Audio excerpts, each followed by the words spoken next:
As we walked through the mall at Christmas time, I realized the hustle and bustle and all of the people that suddenly the little fingers holding on to my fingers weren't there anymore. And I looked back and I saw him with his face glued to the glass, staring in the window at those flaming high-top tennis shoes.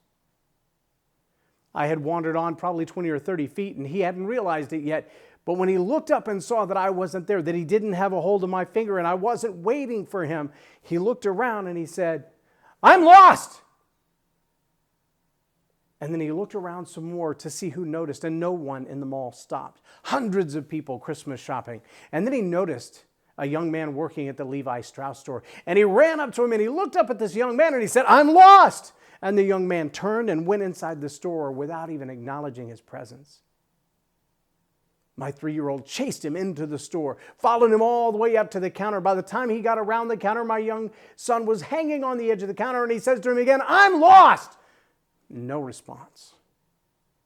Disheartened, he makes his way back to the mall and he lays down on the floor and begins to roll backward and forward in the floor. People stepping over him, dodging him with strollers. One older guy sitting on a bench looks down at him and then looks up as if to say, "Where are this kid's parents?"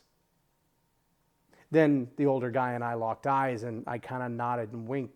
"That one's mine." After a few minutes, my son caught the eye of the older man on the bench, and the older man kind of slyly pointed toward me. My son saw me, jumped up, and he ran to me, and he threw his arms around my legs, and he said, "Dad, I was lost!" And my friend, if you don't know Jesus, you're in the same place.